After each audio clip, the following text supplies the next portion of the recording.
Assalamualaikum, a very good day. Today we're going to start our class on the plated dessert. Shall we start now, yeah? So, introduction part. Plated desserts are more common in restaurant, resort, and dessert cafes than they are at home. So, means that we normally can find or found the plated dessert in those places, but rarely found it at home. However, many of the theories, processes, techniques, and strategies that are used to develop a successful plated dessert can apply to just about any dessert. So there is no restricted what kind of dessert that you can plating on your plate nicely. You can use or you can choose any kind of dessert that you want and plate it nicely.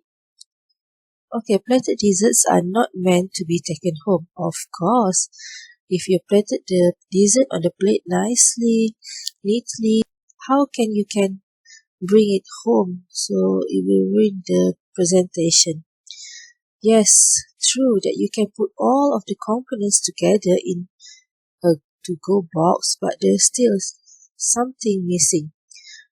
Yes, the plating dessert is something goes with the arts of plating, means that the person who wants to plating the dessert needs to have skill and the sense of art. So, plated desserts. A plated dessert is an arrangement of one or more components. So means that they put together one or more than one components together on the plate and plating it nicely to serve to the customer. For the most desserts, all the components are prepared well in advance. Of course, they need to prepare well in advance. You cannot just prepare it on time or a la minutes. You have to get all the components prepared before you do the presentation. Okay, a plated dessert itself, however, is assembled a la minute. A la minute means at the last minute. So when the waiter fire the order, there's the cook or the chef at the back of the house, then plating the dessert for the customer or for the guest. Dessert plating styles are constantly changing and evolving days by days. So thanks to today's creative pastry chef and cooks. So nowadays we have lots of medium that we can share or we can get a new idea, for example, from the internet, from books, and so on. So means gradually the trend has shifted back to the focus on flavor, and we have discovered that the great looking and great tasting desserts are obtainable without unnecessary complexity. So means that you don't need to have bombastic or very expensive or hard to do presentation. You can only do it in a simple way as long as it is well combined and can mix together with the main item. So plated dessert presentation purposes. A plated dessert has three main goals. First, satisfying the customer. Of course, again, the customer is our main focus in here, okay? This goal highlights flavor above all else. So you can argue that the actual visual design of the plate is also satisfy a customer. So our main purpose to do the dessert presentation is to satisfy the customer, to make the customer feel eager to eat or to make them feel attracted to our dessert or our food. Second things is to complement the venue themes. An important factor in the development of a plated dessert is to consider how it will work in a relationship to the restaurant themes and menu. Means that whenever you want to do the presentation or you want how to plate your presentation, you need to study what kind of theme that your restaurant want to stress on. This goal emphasizes the visual and fun and creative expression of a dessert continue to bring customers back. Okay, the third one, to make a dessert that is affordable in terms of the restaurant. This is in terms of both complexity and price. A dessert that is too complex will put too much stress on the kitchen staff when it needs to be reproduced again and again. And a dessert that is too expensive will never be purchased by the customer. So we need to think in win-win situation. So we need to come up with a kind of dessert plan presentation which is easy for your staff or your chef to reproduce it, and then it is not complexity and expensive rather than the customer cannot pay for it. So there are 4 components of a plated dessert. It is widely accepted that there are 4 components of a plated dessert. First, main item, dessert sauces, crunch component, and the 4th one is garnishing. A plated dessert should have all of these items, but if it lacks any one of these items, except for the main item, of course. If you don't have any main item or main dessert, and you just put in the dessert sauce, crunch component, and garnish, so we cannot call it as a dessert, isn't it? It is still can be plated as a dessert. It is also widely believed that all of the components should be edible, and many chefs also believe that each component should be eaten. So please bear in mind that every single thing that you want to present or you want to put or you want to garnish your meals of your dessert is something that can be eaten by the customer. That second point is widely debated because many chefs like to create sugar decoration and structure for presentation, but are never actually eaten. So this is the dessert plating with all the 4 components. We start with the crunch. This is a chocolate twirl, and then the main item look like a souffle, and then they have garnish the fruit compote, and lastly the sauce look like a berry sauce or strawberry sauce maybe. So those are complete 4 components of item on a plate. So we go one by one. The main item. The main item of a plated dessert is the actual dessert itself. It can be cakes, it can be pudding, it can be souffle, it can be tartlet, or anything as long as it can be served as the dessert. The main item as a finished product should weigh between 85 to 140 grams, but it's not usual for it to be weighed as much as 220 grams. So the size or the portion size of your dessert should be small in size, petite in size, or just nice. And it should never be so large because we serve it as a dessert, not as a main item.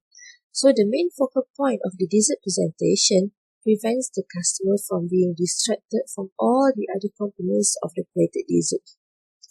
So the main item or the main dessert must be something that is the main focal point for your customer. So it shouldn't be covered by those fancy garnishing, those fancy sauces and crunch component.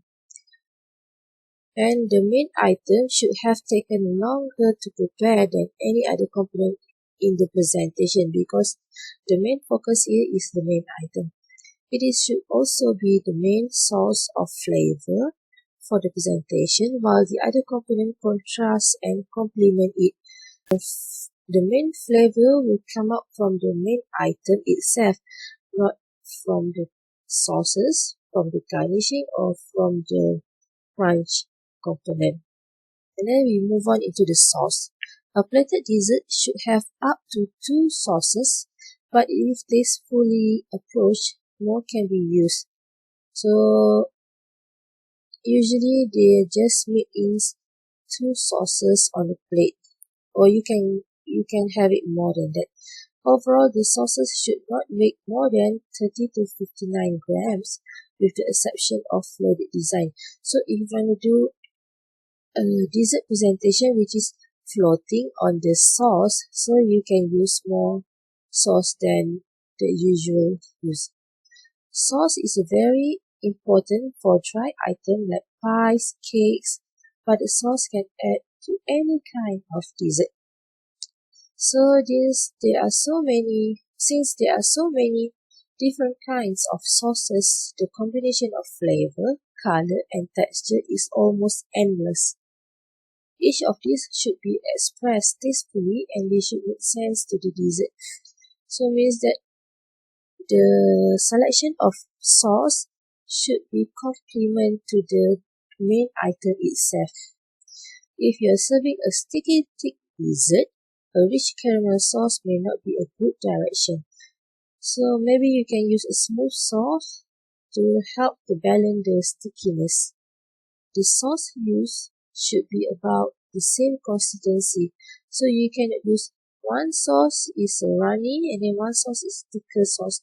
So this is so the sauces don't run into each other.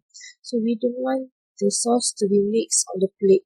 So if you're using, for example, the red sauce and the white sauce, and then end up when the plated dessert reach the customer plate, the sauce become pink in color because the red sauces and the white sauces blend together. So the effect of the combination or the running or two different types of sauce, we call it as bleeding. So we don't need that one. The sauce should be able to sit next to each other, even inside one another, and hold their own shape. Whatever you present it or you prepare it at the back of the house or the back of the kitchen should be the same as whatever the customer get it on their table. So these are examples on how you do the sauce plating. There are thousands of styles that you can use to pour your sauce on the plate.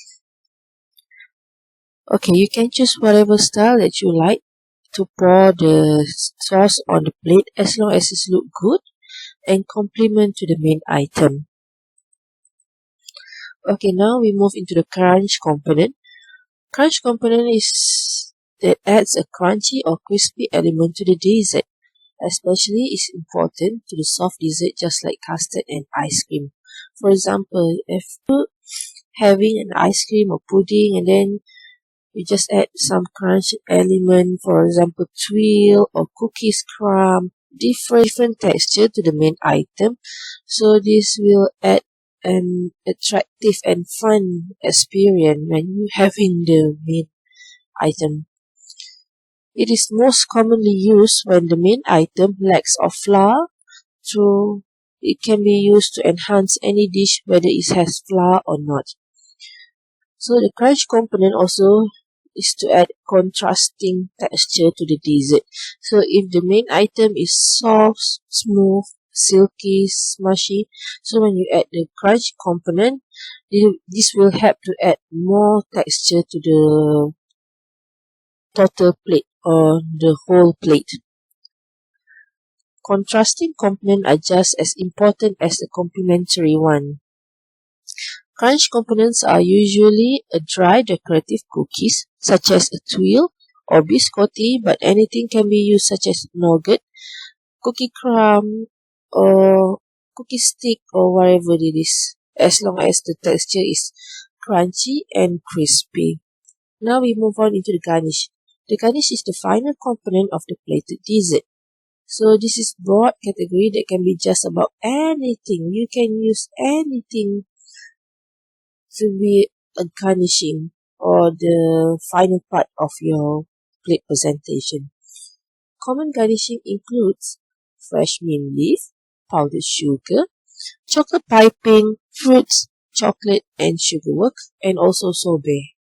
However, a garnish should be used with restraint just as much as it should be used tastefully. So you cannot put too much garnish so that the garnish overtake the taste of the main item or the main product. A garnish that is overused loses its effects and can ruin the dessert.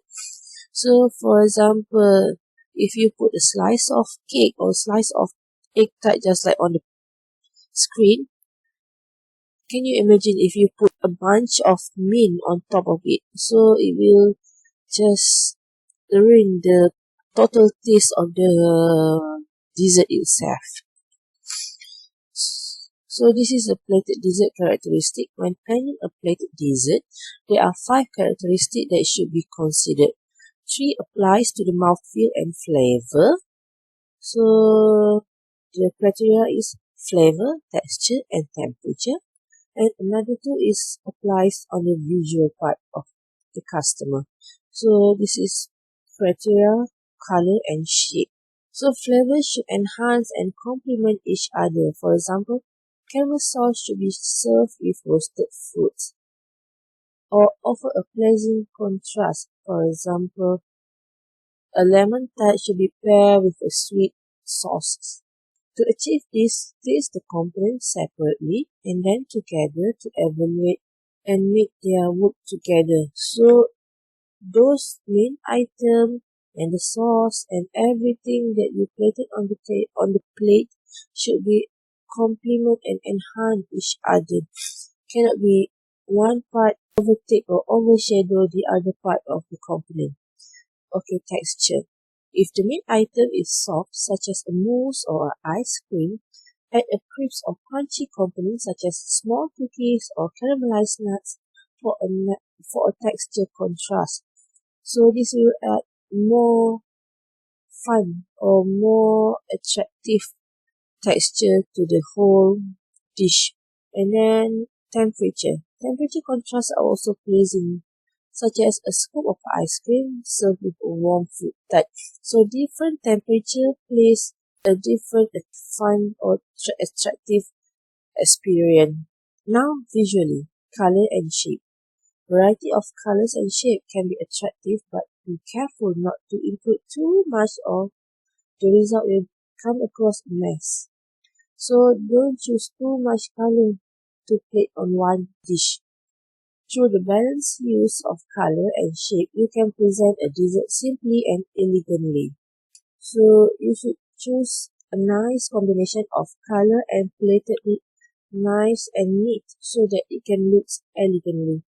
Let the food speak for itself. For example, brown is a good color, and well-prepared dessert with few shades of brown can look very appealing. So the picture on the left side above, so there are different shades of brown, but it looks attractively because they use different level of tone of brown. The end.